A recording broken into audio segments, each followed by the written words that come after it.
Developing now in Hillsborough County, a brush fire almost takes out 2 homes.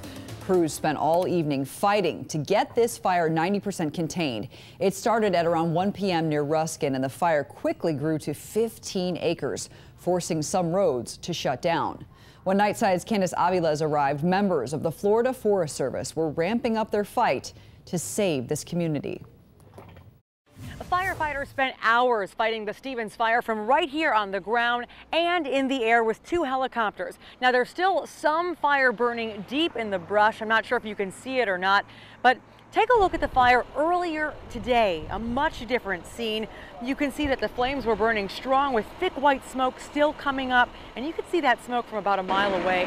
Now, I spoke to neighbors in the area who say they saw dark smoke billowing up in the air around 1 p.m. Many of them unable to get back to their homes for hours.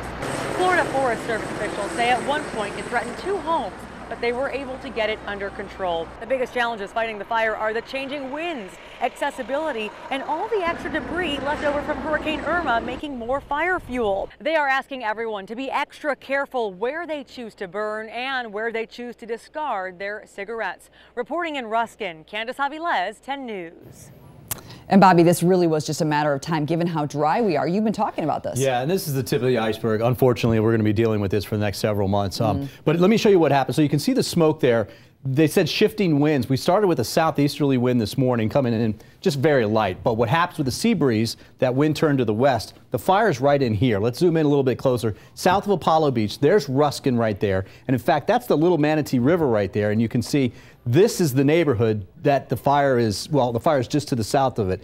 That's Stevenson Road. Francis Circle is right in there. What will happen tonight is the winds that are still out of the west a little bit will turn to the southeast and be very light. So whatever smoke is still smoldering out there will go back out towards, well, 75s to the east of it. It'll go back out towards Apollo Beach and towards the central part of Ruskin. Then tomorrow, the winds will pick up and turn from the southwest and blow pretty quickly. So hopefully we'll get a hold of it. It will stay dry through most of tomorrow, but tomorrow night, we have a pretty decent chance of getting some rain on that fire.